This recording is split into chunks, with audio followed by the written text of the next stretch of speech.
அனைவருக்கும் கணித வணக்கம். இப்போ பார்க்க போகிறது 7ஆம் வகுப்புக்குரிய கணக்கு 3ஆம் பருவம் பயிற்சி 3-1 11வது கணக்கை பார்க்க போகிறோம். அதில் 2வது கணக்கு a² - b² = a + b × a - b என்னும் முற்றுரிமையை பயன்படுத்தி பின்வரும் இயற்கணித கோவைகளை காரணிப்படுத்துக அப்படின்னு சொல்லி கொடுத்துருக்காங்க. கொடுக்கப்பட்ட கணக்கு என்ன கொடுத்துருக்காங்க அப்படின்னா 9 - 4y². இந்த முற்றுமையை பயன்படுத்தி இந்த கணக்குரிய விடையை கண்டுபிடிக்க போறோம். இப்போ 9ங்கிறத நான் என்ன செய்ய போறேன், ஃபர்ஸ்ட் 3² எழுதிக்கிறேன்.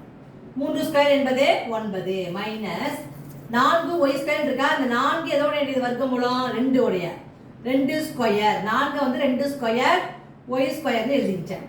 இப்போ இந்த இதை பொறுத்த வரைக்கும் a என்பது 3, b என்பது 2y.